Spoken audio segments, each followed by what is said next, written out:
Harus yakin dulu Iya, ya. yakin dulu. Terus, tidak mengenal waktu. Ingat motivasi kerja sebagai seorang penyelenggara.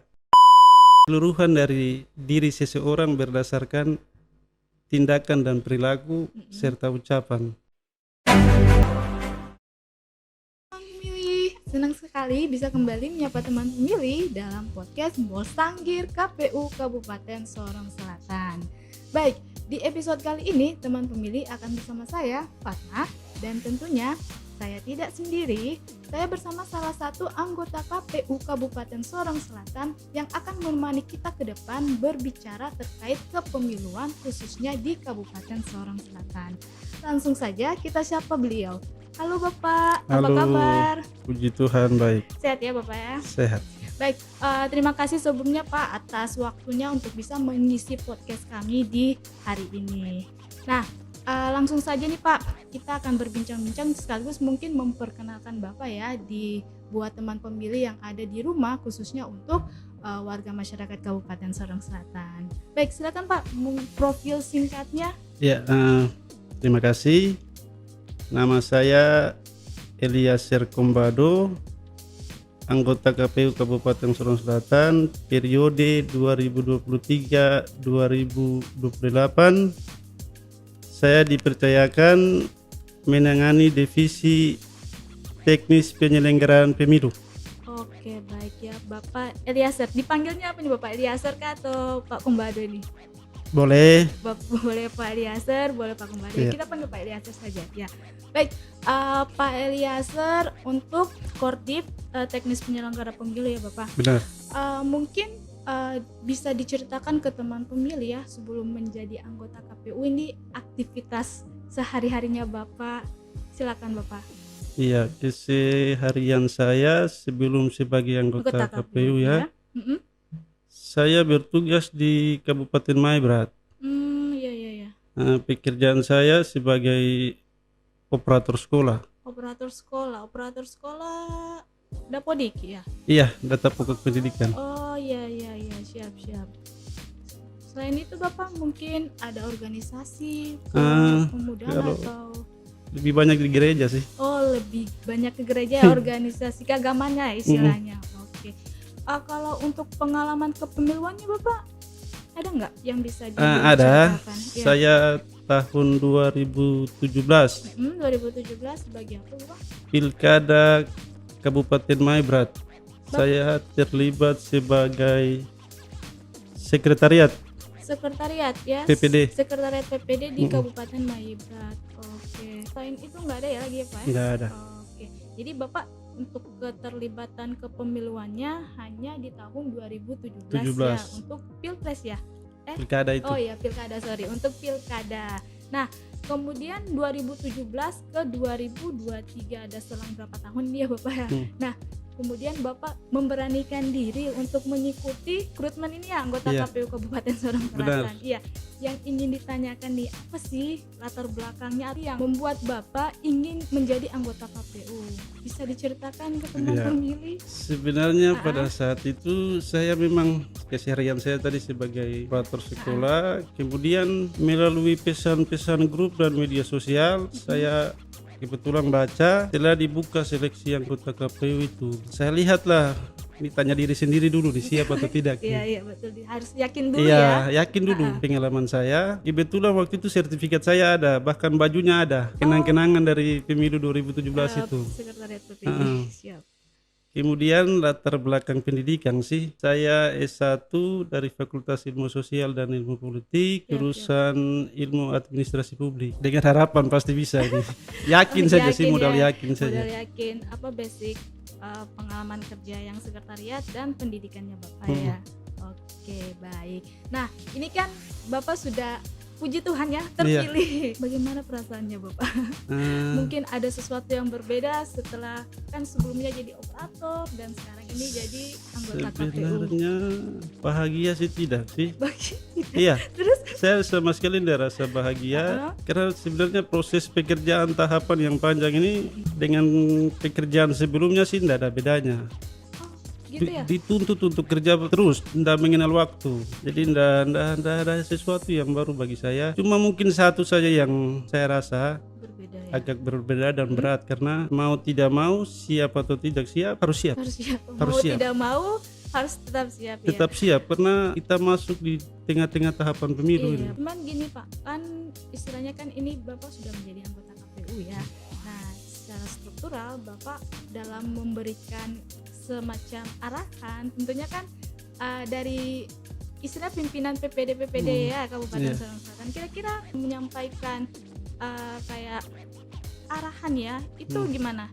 Sudah terbiasa atau belum terbiasa, kan istilahnya beda ya dengan saat ini? Belum terbiasa. Belum terbiasa. Bahkan saat ini mungkin masih beradaptasi gitu. Masih beradaptasi ya. Bulan berapa ya Bapak dilantik? Dilantik itu tanggal 26 Juli. Juli Agustus, berarti baru 1 bulan ya? Iya. Wow, baru 1 bulan, tapi Bapak berusaha untuk beradaptasi ya.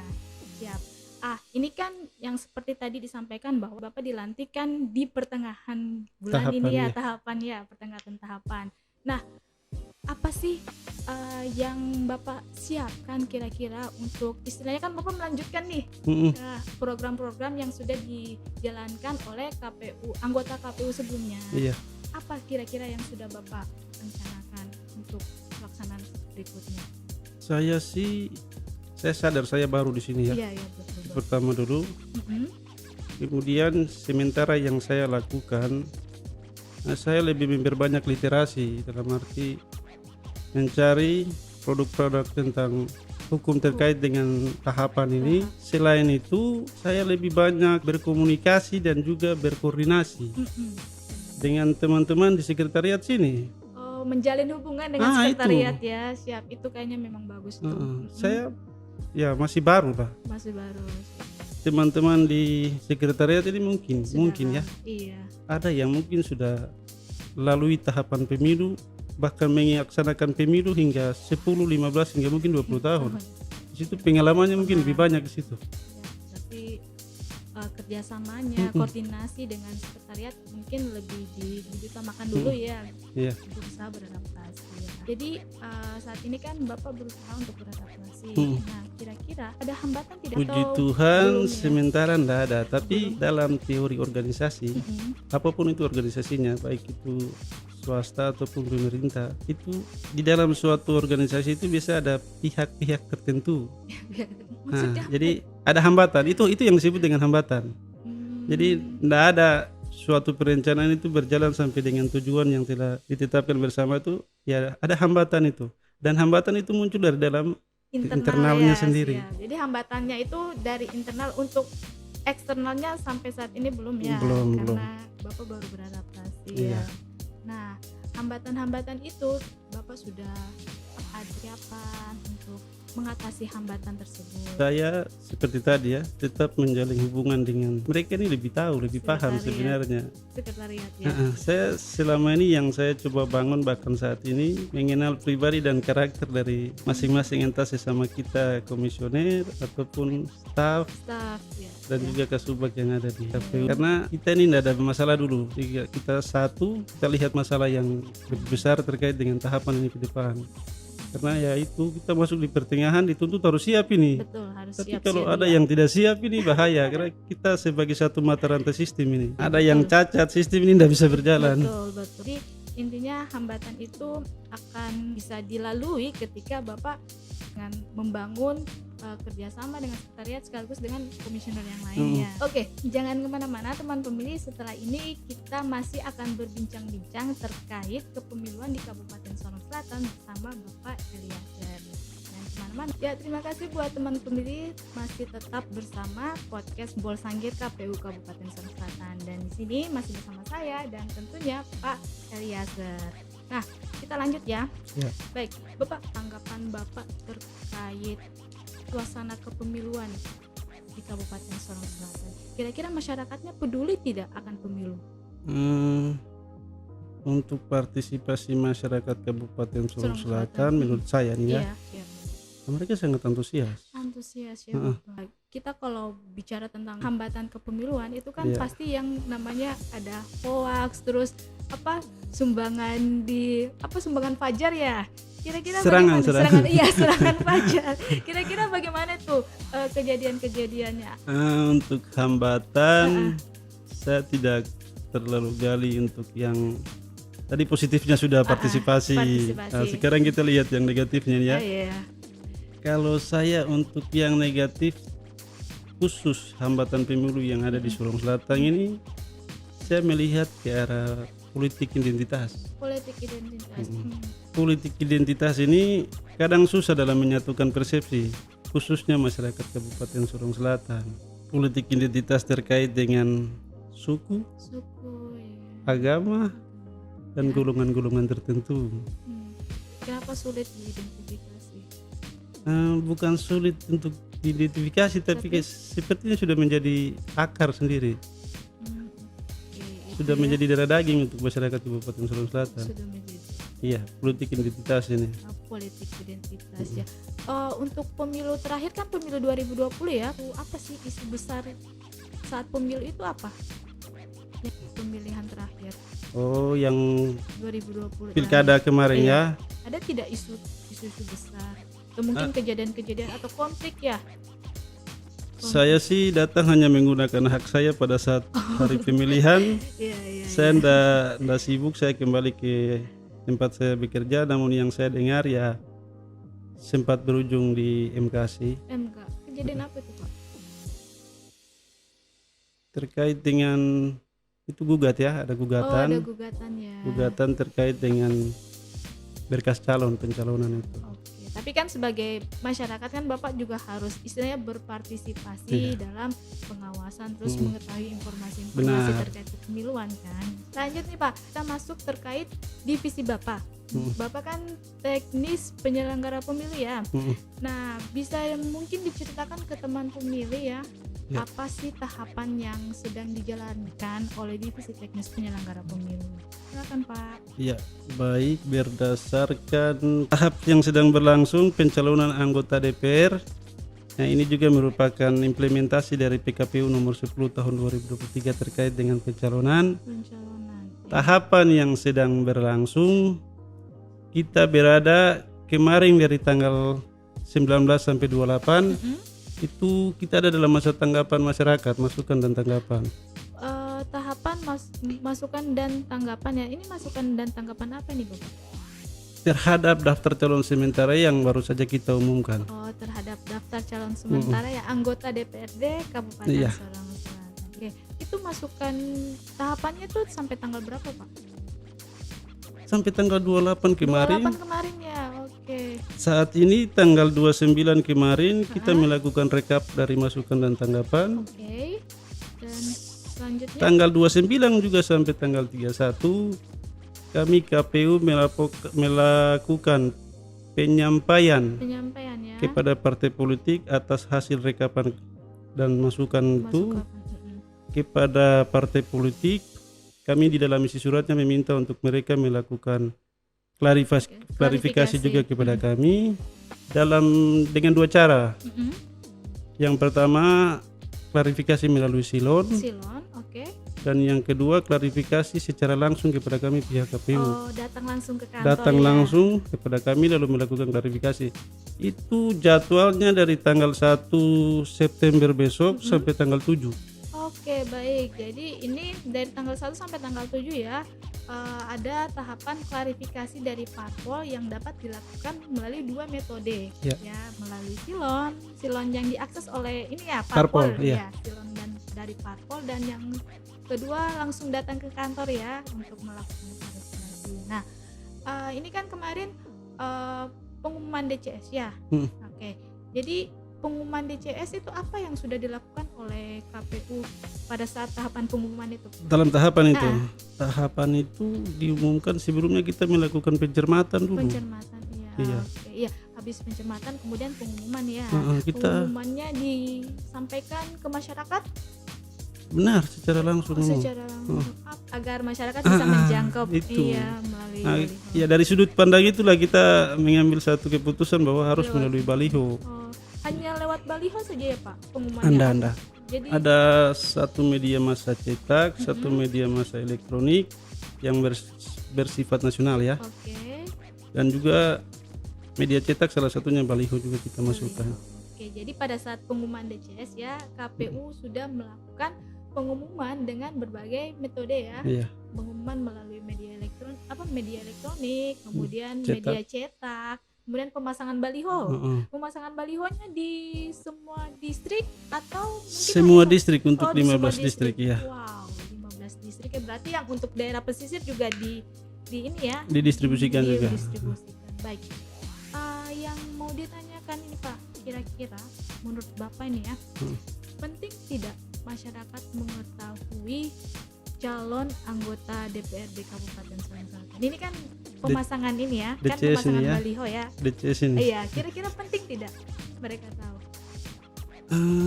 Penting sekali itu. Penting sekali. Boleh disampaikan alasannya Karena Pak? tujuan daripada kami mengumumkan itu Mm-mm, dengan harapan mm-mm. kami mendapat masukan dan tanggapan terkait dari ini. calon yang telah kita umumkan ini. Jadi tujuannya adalah sebenarnya kepada masyarakat, untuk masyarakat dapat melihat ini loh daftar calon kita yang nantinya akan duduk sebagai DPR di Kabupaten Sorong Selatan. Kemudian masyarakat menilai, nah, dia ini sebagai ASN, dia ini sebagai aparat kampung. Karena masyarakat mungkin yang lebih tahu ya. Masyarakat yang lebih tahu. Iya. Tugas kita hanya melakukan verifikasi berkasnya, selebihnya ada di masyarakat. Masyarakat juga. Jadi penting ya buat masyarakat mengetahui. Jadi kalau masyarakat mengetahui mereka ini adalah bagian dari parpol atau mungkin pekerja dari ASN ya, bisa masukkan tanggapan kepada KPU. Oke, lanjut. Sabar. Oke, tadi itu adalah tahapan yang disampaikan oleh Pak Eliezer ya. Jadi saat ini KPU tengah melaksanakan tahapan pencalonan ya. Nah, sejauh ini kira-kira ada hambatan dalam pelaksanaan tahapan pencalonannya Bapak? Ada. Mm-mm. Saya baru beberapa bulan di sini. Saya lihat respon dari parpol. Respon dari parpol. Respon dari parpol ini lambat. Oh, lambat. Saya tidak tahu apakah kita ya pihak KPU yang salah dalam memberikan informasi kepada mereka, atau mereka yang lambat dalam menanggapi informasi daripada kami. Oh, jadi buat para calon anggota DPRD dari parpol itu kurang respon. Nanti kedepannya semakin direspon lagi. Saya berharap supaya tanggal 1 sampai 7 bisa secepatnya. Bisa dicepat. Oke, baik. Untuk masukan dan tanggapan ya, itu apa saja sih yang bisa ditanggapi oleh masyarakat terhadap DCS ini? Tujuan utama atau tanggapan dari masyarakat ini ya, terkait dengan DCS ini kan, tanggapan calon anggota legislatif sebagai syarat untuk mau maju itu kan dia harus mengundurkan diri sebagai ASN, P3K, aparat kampung dan kepala kampung. Pokoknya pekerjaan yang dananya bersumber dari APBN.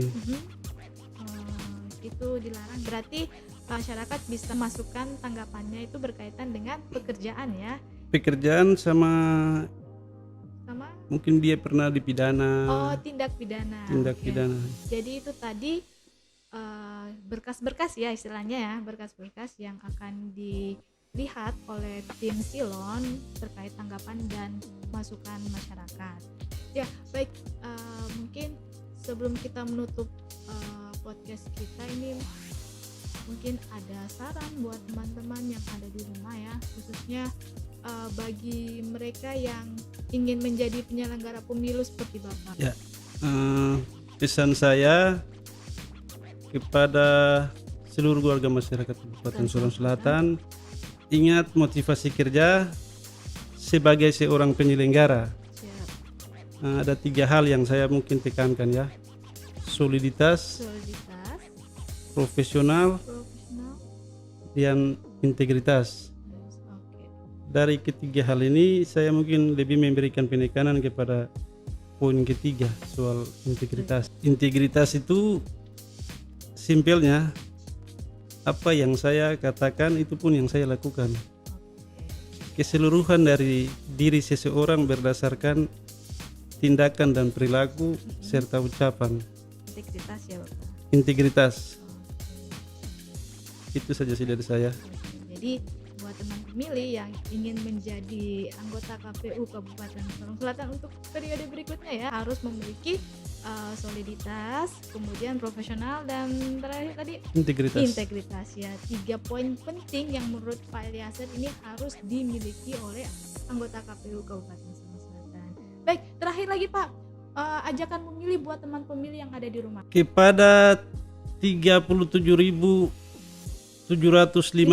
ya, 37 warga Kabupaten Sorong Selatan yang telah ditetapkan dalam daftar pemilih tetap, mari beri kontribusi nyata pada bangsa dan negara dengan cara ikut berpartisipasi mengawal proses tahapan pemilu yang sedang berlangsung, dan jangan lupa datang ke TPS pada hari Rabu tanggal 14 Februari tahun 2024. Baik teman pemilih, terima kasih sudah mau bersama kami sampai akhir podcast kita. Dan tadi ajakan memilih dari Pak Eliezer sekaligus menutup podcast kita di episode kali ini. Dan saya Fatma, dan bersama Pak Eliezer kami pamit undur dan salam KPU melayani. Sampai bertemu di episode berikutnya. Dadah.